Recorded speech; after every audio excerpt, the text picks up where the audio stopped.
রোজা রাখার মতো রাখতে হবে। উপোস থাকা, না খেয়ে থাকা আর সওম রাখা এক জিনিস নয়।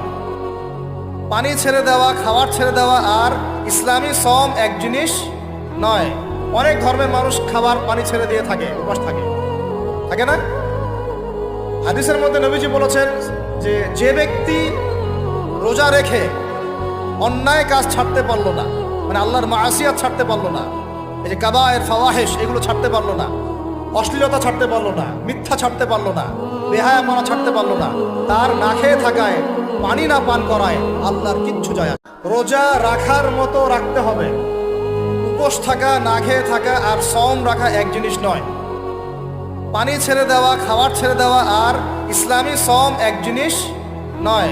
অনেক ধর্মের মানুষ খাবার পানি ছেড়ে দিয়ে থাকে, উপোস থাকে, থাকে না? হাদিসের মধ্যে নবীজি বলেছেন যে যে ব্যক্তি রোজা রেখে অন্যায় কাজ ছাড়তে পারলো না, মানে আল্লাহর মাসিয়াত ছাড়তে পারলো না, এই যে কাবায়ের ফাওয়াহিশ এগুলো ছাড়তে পারলো না, অশ্লীলতা ছাড়তে পারলো না, মিথ্যা ছাড়তে পারলো না, বেহায়াপনা ছাড়তে পারলো না, তার না খেয়ে থাকায়, পানি না পান করায় আল্লাহর কিচ্ছু যায় আসে না।